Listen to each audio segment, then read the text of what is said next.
UDF സർക്കാരിന്റെ സുപ്രധാന പോസ്റ്റുകളിൽ സംഘപരിവാർ ബന്ധമുള്ളവരെ നിയമിക്കുന്നുവെന്ന ആക്ഷേപത്തിൽ വിമർശനം പരസ്യമാക്കി സംസ്ഥ. ഇക്കാര്യം ലീഗ് UDF-ൽ ഉന്നയിക്കണം എന്ന് SYF സംസ്ഥാന സെക്രട്ടറി അബ്ദുൾ സമദ് പൂക്കോട്ടൂർ പറഞ്ഞു. സർക്കാർ പ്ലീഡർമാരുടെ ലിസ്റ്റിൽ BJP ബന്ധമുള്ളവരെ നിയമിച്ചു എന്ന വിമർശനവുമായി മുഹമ്മദ് റിയാസ് MLA രംഗത്ത് വന്നിരുന്നു.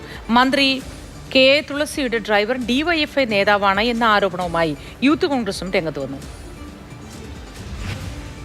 PM ശ്രീ പദ്ധതിയുമായി മുന്നോട്ടു പോകാനുള്ള നീക്കം, സംസ്ഥാന തെരഞ്ഞെടുപ്പ് കമ്മീഷണറായി N ശേഷാദ്രിനാഥിന്റെ നിയമനം, സർക്കാർ പ്ലീഡർമാരുടെ സംഘപരിവാർ ബന്ധം തുടങ്ങിയ വിഷയങ്ങളിൽ സംസ്ഥാന സർക്കാർ നിലപാടുകളിൽ സമസ്തയ്ക്ക് ശക്തമായ വിയോജിപ്പുണ്ട്.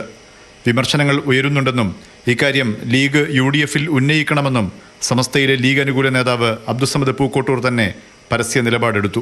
സംഘപരിവാറുമായുള്ള ഈ ഇത്തരത്തിലുള്ള വ്യാപകമായ പ്രചരണം നടക്കുന്ന രീതിയിലുള്ള കാര്യങ്ങളാണ് നടക്കുന്നതെങ്കിൽ ഞാൻ മനസ്സിലാക്കുന്നത് UDF ഗൗരവത്തിലെടുക്കുമെന്നും ചർച്ച ചെയ്യുമെന്നും അതിന് തീരുമാനമുണ്ടാകുമെന്നുമാണ് പ്രതീക്ഷിക്കുന്നത്. വിവാദ തീരുമാനങ്ങളിൽ മുഖ്യമന്ത്രി VD സതീശന്റെ നിലപാടുകളെയും സമസ്ത നേതാവ് ചോദ്യം ചെയ്യുന്നു. ജനാധിപത്യ രീതിയിൽ സൗഹൃദപരമായി കൊണ്ടുപോകണം എന്നതിൽ നിശ്ചയദാർഢ്യതയുള്ളൊരു മുഖ്യമന്ത്രിയാണ് അദ്ദേഹം എന്ന് ബോധ്യപ്പെടുന്ന രീതിയിലുള്ള ഒരുപാട് പ്രഖ്യാപനങ്ങളും പ്രസംഗങ്ങളും ഒക്കെ അദ്ദേഹത്തിൽ നിന്ന് വന്നിരുന്നു. വിധിച്ചുണ്ടോ ഇല്ലയോ എന്ന് പരിശോധിക്കേണ്ടത് തീർച്ചയായും നമ്മുടെ കടമയാണ്. അതാണ് ഇപ്പോൾ UDF ചേർന്നുകൊണ്ട് അവർ ആ കാര്യത്തെക്കുറിച്ച് ചർച്ച ചെയ്യുമെന്ന് പറഞ്ഞപ്പോൾ നമ്മൾ പ്രതീക്ഷിക്കുന്നത്. അതേസമയം സർക്കാർ സീനിയർ ഗവൺമെന്റ് പ്ലീഡറായി നിയമിച്ച PS ശരത്തിന് സംഘപരിവാർ ബന്ധമുണ്ടെന്ന വിമർശനവുമായി മുഹമ്മദ് റിയാസ് MLA രംഗത്തെത്തി.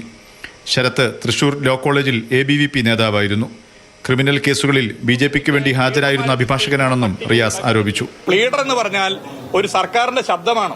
അവിടെ ഇതുപോലുള്ള BJPയുടെ ഉത്തരവാദിത്തപ്പെട്ടവരെ നിയമിക്കുന്നതിലൂടെ വളരെ ഗൗരവമേറിയ ഒരു പ്രശ്നമായി ഇത് കാണേണ്ടതുണ്ട്. ഇതിൽ മുഖ്യമന്ത്രി മറുപടി പറയണം. അതേസമയം മന്ത്രി KA തുളസിയുടെ കാർ ഡ്രൈവറായി നിയമിച്ചത് മുണ്ടൂരിലെ DYFI നേതാവിനെയാണെന്ന ആരോപണവുമായി യൂത്ത് കോൺഗ്രസ് രംഗത്ത് വന്നു.